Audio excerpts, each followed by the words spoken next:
Hello friends, welcome to my YouTube channel Samrat Education. दोस्तों, आज की इस वीडियो में आप लोगों के लिए बीएससी एग्रीकल्चर थर्ड सेमेस्टर के एक विषय एग्रीकल्चर फाइनेंस एंड कोऑपरेशन का 10 से 12 मोस्ट इंपॉर्टेंट क्वेश्चन बताने वाला हूं। तो आप लोग वीडियो पूरा देखिएगा और वीडियो अच्छा लगा तो वीडियो को लाइक कर दीजिएगा, चैनल को सब्सक्राइब भी कर दीजिएगा।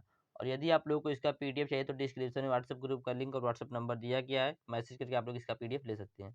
तो चलिए स्टार्ट करते हैं। पहला क्वेश्चन मैंने लिया है, क्षेत्रीय ग्रामीण बैंक का कार्य। दोस्तों, बहुत ही इंपॉर्टेंट है, लगातार एग्जाम पूछता है। तो जो क्षेत्रीय ग्रामीण बैंक होता है उसका क्या कार्य होता है इसी को हम लोग देखेंगे। तो इन बैंकों की स्थापना 2 अक्टूबर सन 1975 को की गई। जो क्षेत्रीय ग्रामीण बैंक है, इन बैंकों की स्थापना कब की गई? 2 अक्टूबर सन 1975 ईस्वी को। इन बैंकों का मूल उद्देश्य समाज के कमजोर वर्गों की रियायती दर पर संस्थागत ऋण उपलब्ध कराना है। इस बैंक का मूल उद्देश्य क्या है? समाज के कमजोर वर्ग को रियायती दर पर संस्थागत ऋण उपलब्ध कराना और ग्रामीण बजट को जुटाकर उत्पादक में लगाना। ग्रामीण बजट को जुटाकर किस में लगाना? उत्पादक में लगाना। कृषक उत्पादन को बढ़ाना हेतु ऋण प्रदान करना भी इसका काम होता है। तो दोस्तों, यह क्या है? क्षेत्रीय ग्रामीण बैंक का कार्य। क्षेत्रीय ग्रामीण बैंक का कार्य क्या है? इसका मुख्य उद्देश्य होता है समाज के कमजोर वर्ग को रियायती दर पर संस्थागत ऋण प्रदान करना और उससे जो बजट प्राप्त होगा उससे क्या करना? उत्पादक में लगाना। और इसका कार्य यह भी होता है दोस्तों कि यह कृषक उत्पादन को बढ़ावा देने हेतु ऋण प्रदान भी करता है। तो दोस्तों, ये हो गया क्षेत्रीय ग्रामीण बैंक। अगला देखते हैं क्वेश्चन, भूमि विकास बैंकों का कार्य। बहुत ही इंपॉर्टेंट क्वेश्चन दोस्तों मैंने लेकर आया हूँ आप लोगों के लिए, तो आप लोग चैनल को सब्सक्राइब जरूर कर दीजिएगा। इसका मुख्य कार्य किसानों की भूमि अस्थायी संपत्ति को छुड़वाने हेतु ऋण प्रदान करना तथा भूमि खरीदने के लिए रुपए उधार देना। इसका मुख्य कार्य क्या है? इसका मुख्य कार्य है किसानों की भूमि अस्थायी संपत्ति को छुड़वाने हेतु ऋण प्रदान करना तथा भूमि खरीदने के लिए रुपए उधार देना और खेती से संबंधित धंधों की उन्नति करना व किसानों के मकान बनवाना तथा पुराने ऋण को खत्म करने को ऋण देना तथा खेतों की चकबंदी करना। इसका मुख्य कार्य क्या है? किसका? भूमि विकास बैंक का मुख्य कार्य है कि किसानों की भूमि अस्थायी संपत्ति को छुड़वाने हेतु ऋण देना और भूमि खरीदने के लिए रुपए भी उधार देना और खेती से संबंधित धंधों की उन्नति करना और किसानों को मकान बनवाना तथा पुराने ऋण को खत्म करने के लिए ऋण देना तथा खेतों की चकबंदी करना भी इसका कार्य होता है। किसका? भूमि विकास बैंक का। क्षेत्रीय ग्रामीण बैंक का कार्य क्या होता है? इसका मुख्य कार्य होता है समाज के कमजोर वर्गों को रियायती दर पर संस्थागत ऋण उपलब्ध कराना और ग्रामीण बजट को जुटाकर उत्पादक में लगाना और कृषक उत्पादन को बढ़ावा देने हेतु ऋण प्रदान करना। तो ये किसका कार्य था? क्षेत्रीय ग्रामीण बैंक का। भूमि विकास बैंक का कार्य मैंने क्या होता है कि इसका मुख्य कार्य किसानों की भूमि अस्थायी संपत्ति को छुड़वाने हेतु ऋण प्रदान करना तथा भूमि खरीदने के लिए रुपए उधार देना, खेती से संबंधित धंधों की उन्नति करना और किसानों के मकान बनवाना तथा पुराने ऋण को खत्म करने के लिए ऋण देना और खेतों की चकबंदी करना। ये हो गया भूमि विकास बैंक का कार्य। अब देखेंगे सूक्ष्म वित्त पर टिप्पणी लिखे दोस्तों, एक क्वेश्चन आ सकता है। तो सूक्ष्म वित्त क्या होता है? माइक्रो फाइनेंस क्या होता है? तो सूक्ष्म वित्त का मतलब होता है अस्थायी स्थानांतरण संस्थाएं बनाना। अस्थायी स्थानांतरण संस्थाएं बनाना। साथ ही सूक्ष्म वित्त से अभिप्राय है गरीब लोगों की वित्तीय जरूरतों को देश की वित्तीय प्रणाली की मुख्य धारा के साथ जोड़ना। क्या जरूरत है दोस्तों? जो गरीब लोग हैं उनकी वित्तीय जरूरत को देश की वित्तीय प्रणाली की मुख्य धारा के साथ जोड़ना। सरकार का काम है सेवाएं सुसाध्य बनाना, न कि देना। सरकार का क्या कार्य है? सेवाएं सुसाध्य बनाना, न कि देना। तो दोस्तों, ये हो गया सूक्ष्म वित्त। अब देखेंगे सूक्ष्म वित्त होता क्या है, इसका कार्य क्या होता है। इसका मुख्य उद्देश्य है विभिन्न सूक्ष्म वित्त योजनाओं के माध्यम से बैंकिंग से अब तक वंचित, जिन्हें अब तक बैंकिंग सुविधा में नहीं मिल पाई, उन निर्धनों को कम लागत पर दीर्घकालीन रूप में वित्तीय सेवाएं प्रदान करवाना, वित्तीय सेवाएं देना। तो दोस्तों, यह क्या हो गया? Micro finance. अब देखते हैं आगे, SWOT विश्लेषण क्या है।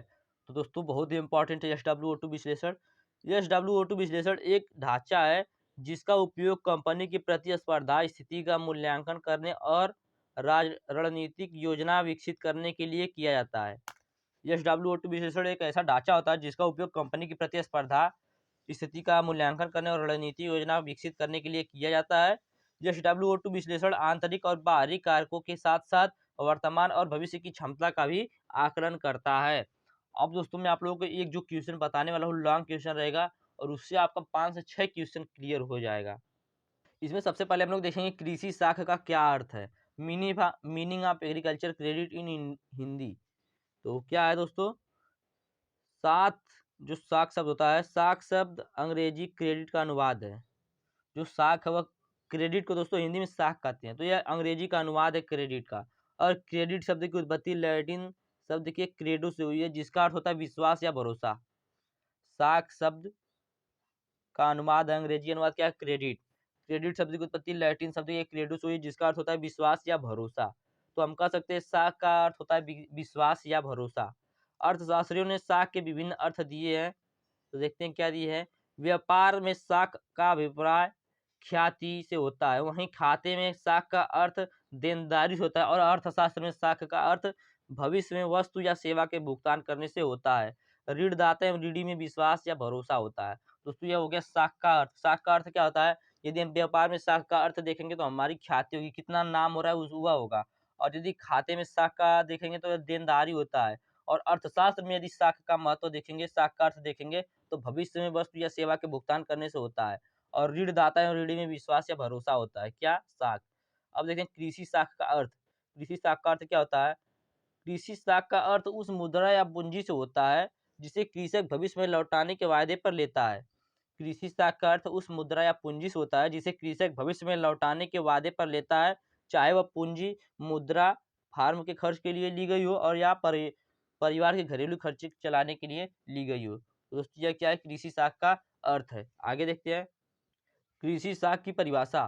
कृषि साख की परिभाषा इस प्रकार दी जा सकती है कि इसका अर्थ निवेश किए गए उस धन की मात्रा से है जो कार्य के विकास व उत्पादकता के निर्वाह के लिए उपलब्ध होता है।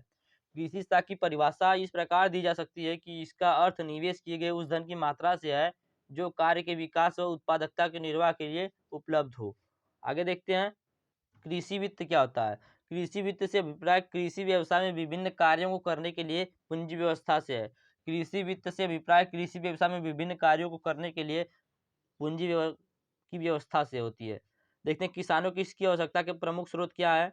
तो किसानों को इसकी आवश्यकता का प्रमुख स्रोत क्या है कि उसकी निजी पूंजी, दूसरी पूंजी वह पूंजी होती है जो उधार ली जाती है जिसे साख या ऋण कहा जाता है, और कृषि कार्य को पूरा करने के लिए धन उधार लिया जाता है। दोस्तों यह होगा कृषि वित्त। आगे देखते हैं दोस्तों, बहुत इंपॉर्टेंट क्वेश्चन, इसी से आपका 4 से 5 क्वेश्चन क्लियर हो जाएगा, तो आप लोग आसानी से समझिएगा अच्छे से। तो अब देखिए कृषि साख के आवश्यक तत्व क्या है। दोस्तों एग्जाम पूछता है कृषि साख के आवश्यक तत्व क्या है। तो इतना हम लोगों ने परिभाषा देखा दोस्तों। उपरोक्त परिभाषाओं में से साख के 3 आवश्यक तत्व प्राप्त होंगे, जिसको स्मरण रखने के लिए अंग्रेजी शब्द के बैट का प्रयोग किया जाता है।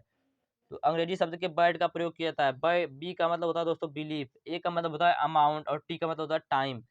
तो जिसको स्मरण रखने के लिए बी ए टी का प्रयोग किया जाता है। बी से अभिप्राय बिलीफ होता है, विश्वास होता है, और ए से अमाउंट होता है, धनराशि होता है, और टी से टाइम होता है। तो सभी के बारे में देखेंगे। सबसे पहले ए के बारे में देख लेते हैं। विश्वास क्या होता है, बिलीफ। साख के लिए ऋणदाता को ऋणी साख के लिए ऋणदाता और ऋणी को एक दूसरे पर विश्वास रखना आवश्यक है।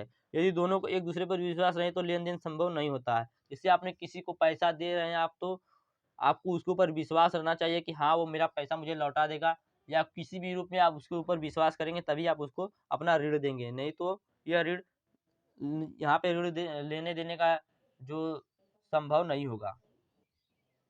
आगे देखते हैं मूल्य का हस्तांतरण, ट्रांसफर ऑफ वैल्यू। साख के लिए धन का अधिकार एक व्यक्ति से दूसरे व्यक्ति को हस्तांतरण योजना होना आवश्यक होता है।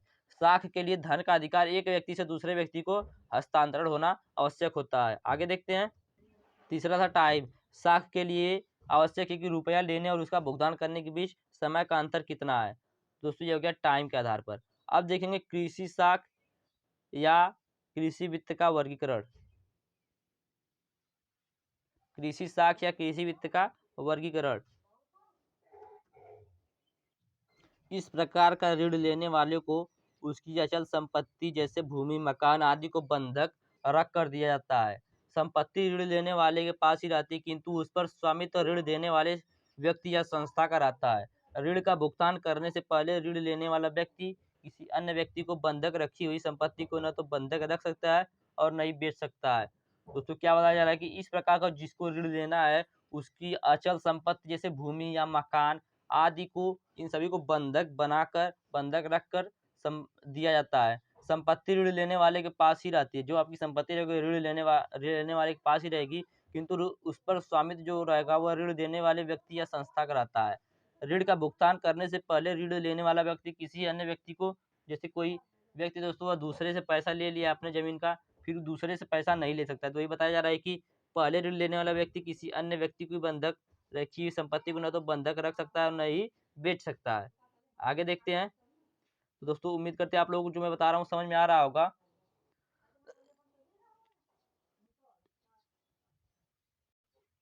चल संपत्ति को बंधक रखकर ऋण लेना, यह क्या होता है? इस प्रकार का ऋण लेने वाले व्यक्ति की चल संपत्ति जैसे पशु, मशीनें, औजार, आभूषण इत्यादि को बंधक रखकर ऋण दिया जाता है। दूसरा होता है समर्थक ऋण आधार। समर्थक मतलब दोस्तों यह ऋण लेने वाले के नाम के शेयर, प्रमाण पत्र, बांडस, बीमा पॉलिसी आदि की जमा रसीदों को बंधक रखकर दिया जाता है। तीसरा होता है असुरक्षित साख, अनसिक्योर्ड, बिना किसी जमानत, प्रतिभूति अथवा बिना कुछ बंधक रखे जो ऋण दिया जाता है उसे भुगतान में अनिश्चितता रहती है, असुरक्षित साख कहलाता है। जैसे दोस्तों आपने किसी को पैसा दे दिया, उससे कुछ नहीं लिया है, तो दोस्तों उसी को कहा जाता है असुरक्षित साख, अनसिक्योर्ड। आगे देखते हैं, थोड़ा जूम कर लेते हैं। ऋणदाता के अनुसार देखेंगे on the basis of creditors. ऋणदाताओं के आधार पर ऋण दो प्रकार का होता है। पहला होता है संस्थागत ऋण और दूसरा आता है गैर संस्थागत ऋण। संस्थागत ऋण क्या होता है? यह ऋण संस्थाओं द्वारा दिए जाते हैं, जैसे सरकार, सहकारी समितियां, वाणिज्यिक बैंक व निगम इत्यादि। गैर संस्थागत ऋण क्या होता है?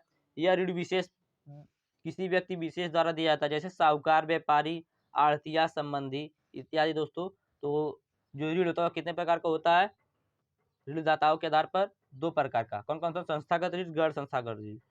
संस्थागत ऋण क्या होता है? जब हमें संस्था ऋण देती है तो उसे संस्थागत ऋण कहते हैं, और जब किसी व्यक्ति विशेष व्यक्ति हमें ऋण देता है तो उसे गैर संस्थागत ऋण कहते हैं। आगे देखते हैं दोस्तों, बहुत ही इंपॉर्टेंट है, एग्जाम में इसमें से आपका 2 से 3 क्वेश्चन जरूर आएगा।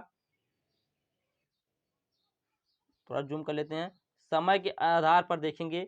समय के आधार पर दोस्तों एग्जाम में भी पिछले एग्जाम में पूछा था कि समय के आधार पर वर्गीकरण कीजिए। तो इस प्रकार वर्गीकरण मुख्य है और अन्य प्रकार से वर्गीकरण भी इस प्रकार के अंतर्गत आते हैं। ये दोस्तों समय के आधार पर 3 प्रकार का होता है। जो ऋण होता है वो समय के आधार पर 3 प्रकार का होता है। पहला होता है अल्पकालीन ऋण, और सॉरी फोन का स्क्रीन एक एक बार काम नहीं करता है, तो देखते हैं अल्पकालीन ऋण क्या होता है। इस प्रकार का ऋण कुछ महीनों के लिए लिया जाता है, जिसका प्रयोग खाद, बीज तथा अन्य घरेलू सामान खरीदने के लिए किया जाता है और फसल काटने के बाद चुका दिया जाता है। यह ऋण 10 महीने से अधिक अवधि का नहीं होता है।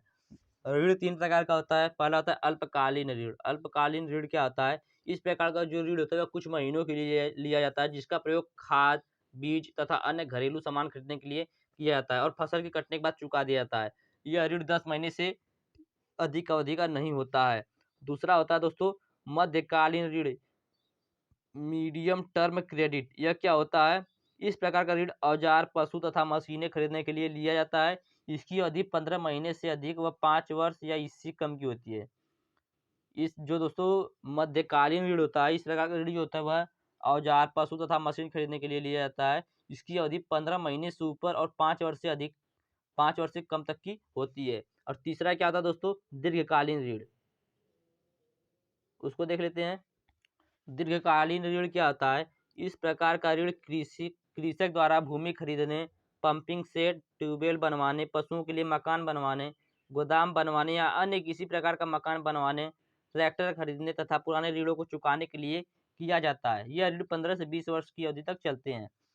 जो दीर्घकालीन ऋण होता है, इस प्रकार का जो ऋण होता है वो 15 से 20 वर्ष तक चलता है। इसका उपयोग ट्यूबवेल बनवाने, पशुओं के लिए मकान बनवाने, गोदाम बनवाने और अन्य किसी प्रकार का मकान बनवाने के लिए, ट्रैक्टर खरीदने के लिए, पुराने ऋणों को चुकाने के लिए किया जाता है। दोस्तों समय के आधार पर ऋण कितने प्रकार का होता है? 3 प्रकार का, अल्पकालीन, मध्यकालीन और दीर्घकालीन। अल्पकालीन होता है जो वह 10 महीने के लिए लिया जाता है, उसे खाद, बीज ये सब लिया जाता है दोस्तों, और फसल कटने के बाद उसे चुका दिया जाता है। और जो दोस्तों मध्यकालीन ऋण होता है उससे औजार, मशीनें ये सब दोस्तों खरीदी जाती हैं, जो 15 महीने से ऊपर और 5 वर्ष से कम के लिए ऋण दिया जाता है। और दीर्घकालीन ऋण जो होता है यह 15 से 20 वर्ष तक की अवधि के लिए दिया जाता है। दोस्तों उम्मीद करते हैं आप लोगों को दीर्घकालीन ऋण समय के आधार पर ऋणों का वर्गीकरण समझ में आ गया होगा। तो उम्मीद करते हैं आप लोग वीडियो अच्छा लगा तो वीडियो को लाइक कर दीजिएगा, चैनल को सब्सक्राइब कर दीजिएगा। और यदि आप लोगों को इसका पीडीएफ चाहिए तो डिस्क्रिप्शन में व्हाट्सएप ग्रुप का लिंक और व्हाट्सएप नंबर दिया गया है, मैसेज करके आप लोग इसका पीडीएफ भी ले सकते हैं। धन्यवाद, जय हिंद।